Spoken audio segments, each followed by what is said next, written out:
Hey, welcome to our video on summarizing a scholarly article. I'm doing some heavy reading right now. This is going to be part of talking about the scholarly article, so I thought I would get it out.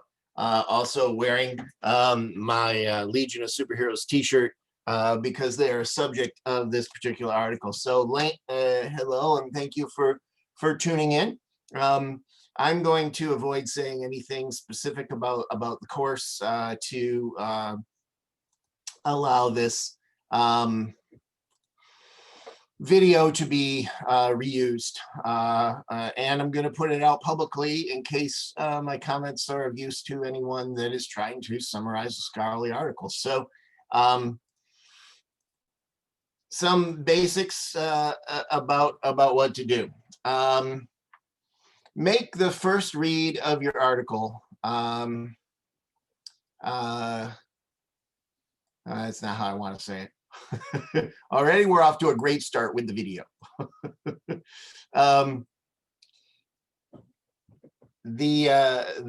If you usually this is what happens when students go to summarize something. They're like haven't devoted enough time to doing it. They get ready to go. They set the article down, or they have it on the screen, or they have it on a second screen. I have a second screen, which I'm pointing to over here, or you print it and it's on paper here beside you. And then they start to read and rewrite at the same time. And that's not summarizing. That's taking notes. And taking notes is important, but it's not summarizing. So I'm sharing because this image is important to what we're going to be summarizing. But the example, for anyone watching this video that's not in my class, is this article, and anyone that is in my class, this is the article we're summarizing. So it's about comic books, which is no surprise.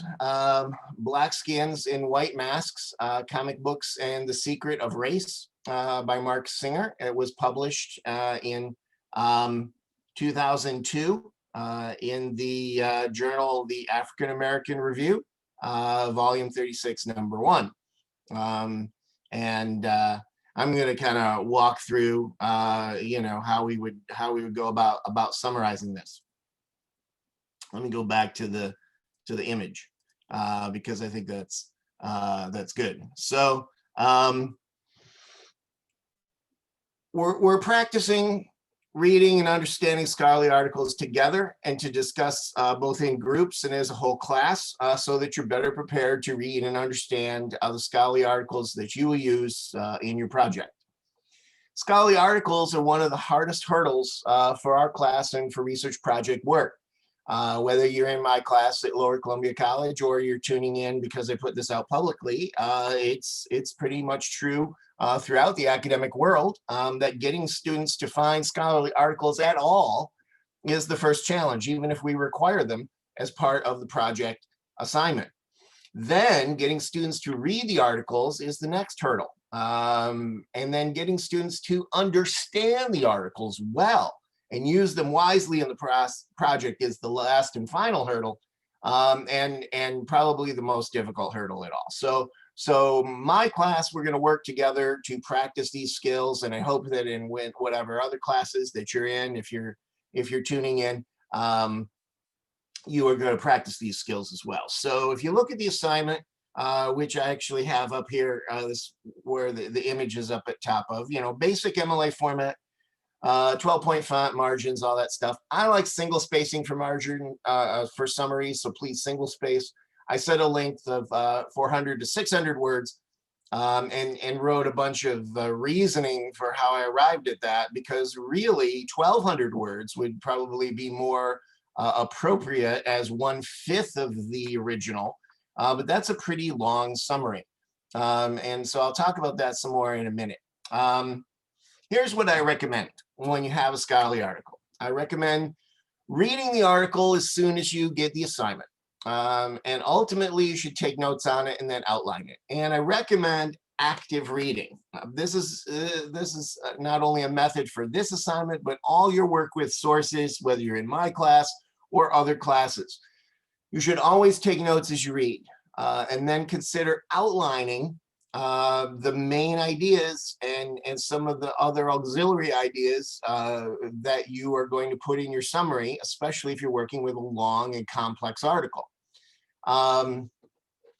So what does this mean?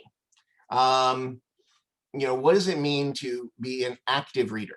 Well, one of the first things that I recommend when you get an article, and I was going to print it so that I could hold it up and page it around, but I can't. So my printer is out of ink at the moment. So let's just go back to the article. Do a preview of it. It's kind of like if you go to an art show in an art museum.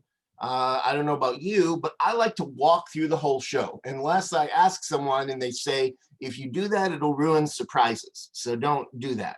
There's some art shows I've been to that have some cool effects. When you turn a corner, there's the big display, lighting and sound effects and different things. But if they don't have that, then walk through the whole thing to see what you have in store for you. How many rooms, how many different things and that you're going to look at. What are the things you most want to look at, and in what order do you want to look at them? When we're reading a scholarly article, we're really not thinking about all of those issues in terms of what order we're going to do things, but you should get the gist of the thing by paging through it. You should always page through things before you read them, and kind of skim it, kind of get a sense for what's here. That's why the first sentences of paragraphs are so important. So usually what I do is I skim through the whole thing one time just to see how much there is, how it's laid out, what are the general topics in it. Then I might go back through and skim again a little slower, read the first sentences of the paragraphs, and to get a better sense of the whole thing. And certainly at this point, like in the first skim, I'm looking for breaks. You see this article, we have these big breaks here, between passages. So obviously those are sections. We want to pay attention to those sorts of things. So we got some imagery and that sort of thing. So it's nice to be able to look at pictures, right? So this is called preview. You want to preview. And it's best that you preview and then take a break. If you can devote this much time, I recommend that you preview a couple of times, and then so the quick look, the second look with reading the first paragraphs or first sentences of paragraphs, and then maybe a quick read of the thing. Focus on reading for speed. Maybe you do this when you read the first sentences of the paragraphs. You read the first sentence of the paragraph, you skim the paragraph, you go on the next paragraph, you look at the section as a whole, but your goal is to do that at some speed, and then stop and walk away and let it kind of percolate in your mind before you go back to it. Then when you go back to it, read actively and take notes as you read. Now, a lot of students don't think about the best way to go about taking notes. Because it seems to make sense to be reading and then immediately jot stuff down and be looking for stuff to jot down, and that's really not the best way to read. So identify chunks that you want to read. So for example, the introduction of this thing is really the first 3 paragraphs, right? So I got a paragraph, I got a paragraph of thesis basically. And then the thing really starts, right? So that's my first chunk. So I'm going to read that chunk, and then I'm going to stop, and I'm going to think and review what I read. If I can't really recall what I just read, I'm going to reread and really concentrate so that I can then think, what did I just read?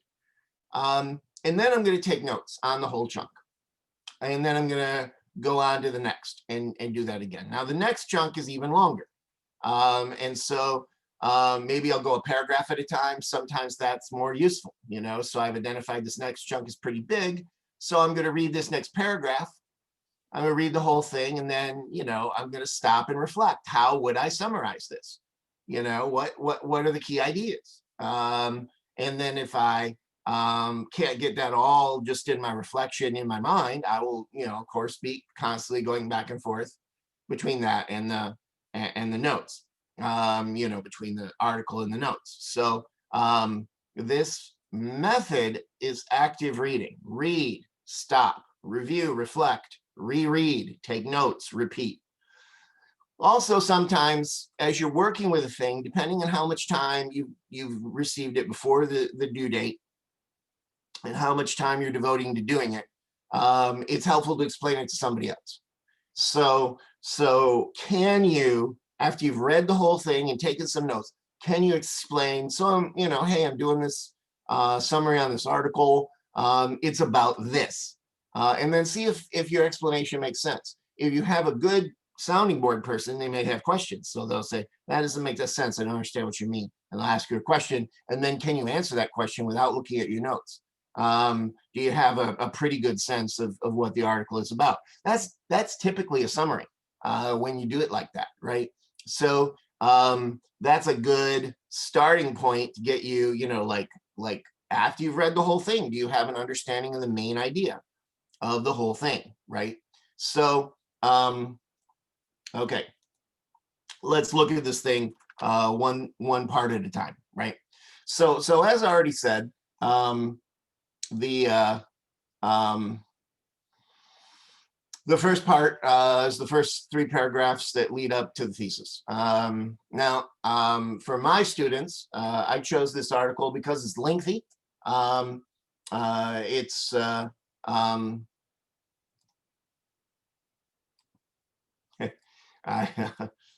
juggling stuff, just a sec. So I chose this article because it's lengthy enough to have good substance. It shows analysis and argument in a scholarly fashion. It's somewhat accessible on a popular, in general, and favorite subject of mine, which is comic books and race, and the Legion of Superheroes, who were one of my childhood favorites. And though academic, and using academic terminology, it's not as impenetrable as some hard science, some literary criticism, some psychological theory, and so many other dense, difficult, turgid, torpid, longer, complex, often not well written scholarly articles in the journals through which you'll be looking for sources. So you're going to need to apply yourself. You're going to need to, as you can see, you know, you need to apply yourself to the language and the difficulty level. As you can see, the article begins with 2 paragraphs of context, an introduction before reaching the paragraph-long thesis. Though heroes like Black Panther may be known to you, language such as defamation, ideology, codified representations, reductionism, typology, and tokenizing will require your attention, thought, investigation, and study to be able to understand, and when needed, paraphrase and summarize those ideas. And that's just the content in just the first 2 paragraphs. As you can see, that we have some of these words in these paragraphs. Particularly, I thought the heaviest one was the visually codified representations, right in here, right here. Actually, I should be using the highlighter because it's way better. So here, visually codified representations. So from there, we get to the thesis. Now, in writing your summary for me in this, and it's pretty much true if you're at a different school, you may begin your summary with, in the article entitled Black Skins and blah, blah, blah, by Mark Singer, he writes about so and so on, right? You can do it that way. Now, students that have taken my English 101 will know that in other cases, when I taught standalone summary, I wanted the author and the name of the article left out of the summary. But we know that when we put summaries into essays and projects, then we have to mention the author in the article. We're signal phrasing. So that was just a practice of objectivity and a certain style, and it's not a standard of all summary writing, right? So so since you have to summarize at a shorter length, then well encapsulate maybe the whole of the article and all of its details, it's a good idea to outline the article and its series of ideas before writing the summary so you can capture the content of each part. So we look at the sections. As I mentioned, these first two paragraphs are the context here, you know, that lead up to the thesis section. So all of this is context, general information. Doesn't mean that you leave it out of your summary, but it does mean that for some reason it doesn't want to help me. Yeah, okay, keep going there. But when we get down to this third paragraph, now we're at the thesis part that this author is writing about. And he does the exact thing that in composition classes, myself and many of my colleagues, and it might be true at your school as well, if you are tuning in from a different school, tell students not to do. Because we tell students not to write, you know, things like, in this paper I'm going to write about type things. But what we find is this is very much de rigueur in academic scholarly journals. We find that very much this is the kind of thing that you're going to see over and over and over again in the scholarly journals. I don't think it's an example of good writing, but it certainly signals where the main ideas are, what the plans are, though often a little more vague about the specifics of the main ideas than you might want to be. So you should start your summary with the main idea of the article. This is basically found here, you know, in this section here. Though you may need to make it a little more specific in how you're going to write it and redact it into a sentence or two. You don't have to get it all in a single sentence, but you should get it into a sentence or two. So then, you know, as I mentioned, see, I'm trying to go back and forth between notes and what I want to tell you. As I mentioned, you know, before you really get into it, you might want to outline, you know. So one of the first things to do in the outline is to see if you can capture that main idea. Then the next thing to do is to look at all the sections and see if you can basically break down and write yourself a little outline of what's in that section, so that then from that outline you can write the summary. You know, so we want to look at one section at a time, but then ultimately within those sections, we're basically looking at one paragraph at a time. So that we make sure we understand all the parts of the whole. You know, so one, you know, in one way, he kind of helps you because after he delivers his whole thesis here, he flags at the end of it that his first section is going to be a brief overview of the criticism on comics and race. So the rest of that section, we know, is performing that function. And so we can read with that in mind. That really helps us. And so it starts here at the top of page 2, and it's in both columns. And goes down into page 3, you know, in both columns. And continues down here till we get into page 4, where he starts his next idea, right? And so we can look at that, and you know, if we're outlining, we can, you know, identify this is a section. It's the brief overview of the history of criticism of comics and race, and then we can start to summarize. We can look at each paragraph at a time. We have to, you know, think about how we will redact what we're doing in a shorter form. But obviously and honestly, you can't skip anything. That's not summarizing. But you need to look at these larger sections and summarize with as much detail as you can fit into 600 words or under. Now, honestly, for my students right now, I'm going to secretly reveal that I won't grade you down if you go over 600 words. I did mention in the assignment that I said a maximum of 600 words, but I knew there are overachievers in my class that might try to do more than that. And so these are also the people watching these videos. So if you feel it's necessary to go over 600 words, go ahead. Try not to go crazy, you know, so don't exceed 1,200. Don't go more than double, which I think is way, way too much. So this first section is the overview, and it seems to run, as I said, from the start of page 2 through that part of page 4 where there's the break.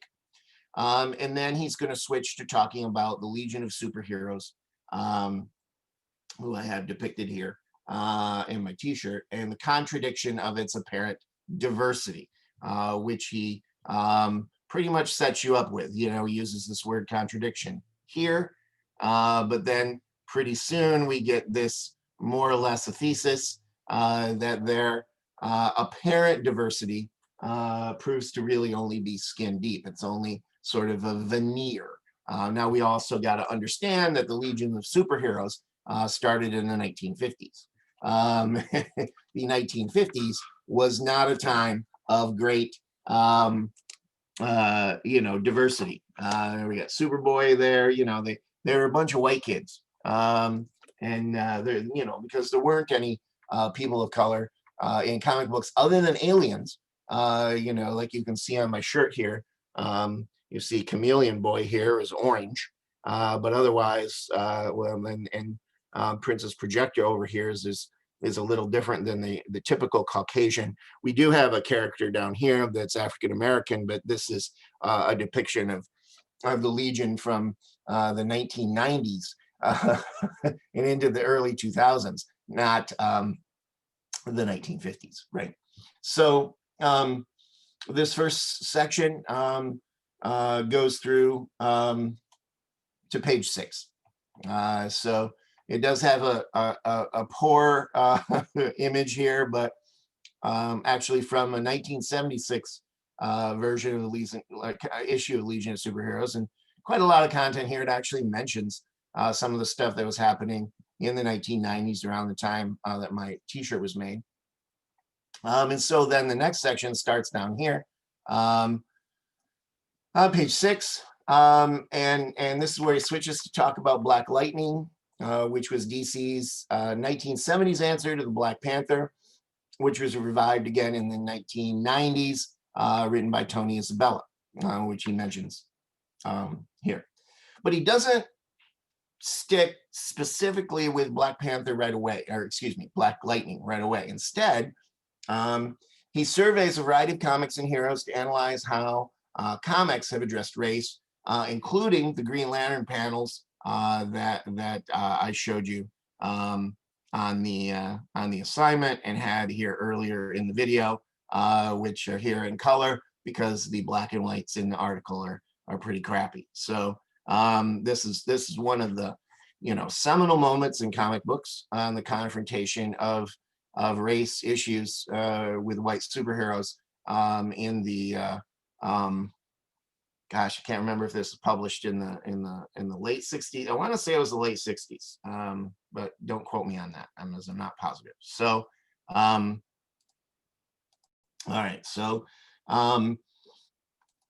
he surveys a variety of comics, as I said, and he references a variety of texts to set up his analysis, such as those by W.E.B. Du Bois, Frantz Fanon, Jose Esteban Munoz, before he ties together all these ideas about the Legion with those ideas of Black Lightning.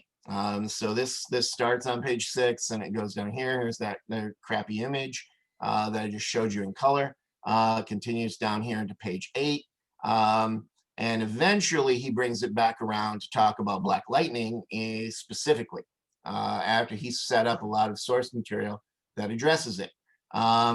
And then he sticks with that and does that analysis for a little while until we get down to page 10, and he's going to talk about Christopher Priest's and Chris Cross's Zero. And he links, Tony Isabel's one such writer that's who wrote the Black Lightning stuff, and now he's going to talk about Zero, and that section starts here, and so there's more analysis through into page 11, and then page 12 is the ending where he's bringing it home. This is the last page of text.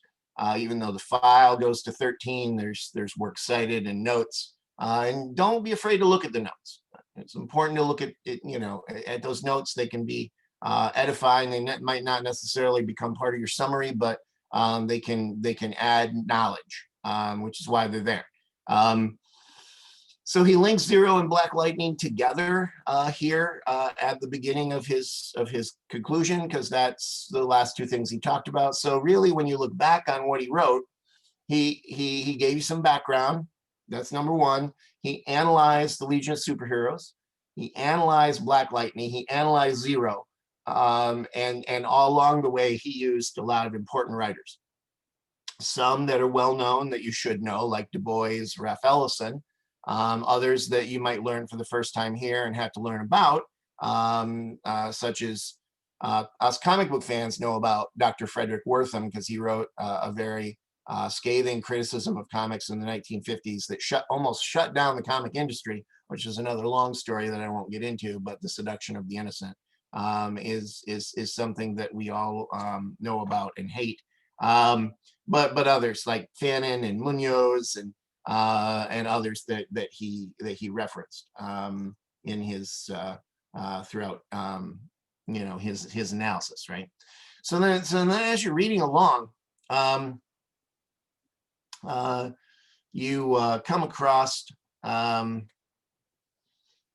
things like Du Bois's Hegelian formation of double consciousness. Okay, now these are important things to understand when you're summarizing. For this practice, how much effort you want to put into understanding concepts like that is up to you. You have to decide whether you think it's important to do a little bit of extra reading to understand what that is.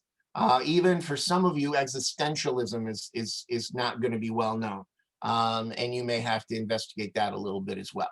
That's part of the learning process that reading scholarly articles is for.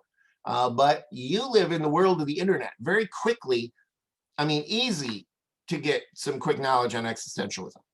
That's a quick Google search and a Wikipedia read probably.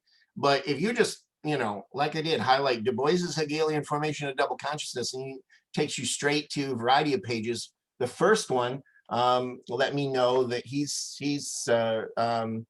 writing about Hegel's phenomenology of spirit. And if I'm not mistaken, this is the German philosopher Hegel. I would double check that to see if there's another Hegel, because Du Bois is writing about Hegel. I'm assuming it's that Hegel, but just to make sure it's not a different one. So these are things that you may want to understand with the practice, but certainly when you're summarizing your own scholarly articles, you need to nail down and understand terms and concepts like this for your project. They will likely be necessary, and you'll need to spend the time tracking down these ideas. And so it's not a bad idea to do this now in practice with a few of these ideas, like this one, for example. You also should know a lot of the authors that Singer references, especially famous ones like Du Bois and Ellison, but it's also good to know who some of the others are. I already mentioned Frederick Wertham, who's relatively famous, at least in comic circles. It's easy enough with the internet to learn some basic biographical information about these authors, and often this information is meaningful to your understanding. So the goal of going section by section is to make sure you understand and you can rewrite, i.e. summarize, the ideas expressed in those passages while preserving a great deal of relevant material. Students often skip over parts they don't understand, and later, if challenged, they argue that they felt that these parts were not important. Redacting details is one thing. You have to do that. It's a necessary thing to do, or your summary would be just as long as the original. But skipping whole passages or even paragraphs is failing to do your job to summarize accurately and comprehensively. So devote the time, practice active reading, outline. This is how the learning happens. Thank you for paying attention to my video. It probably went a little longer than I hoped, but live long and prosper. I gotta hold it. I can't do it on my own, but live long and prosper, my friends. Thank you for paying attention. We'll see you on the flip side.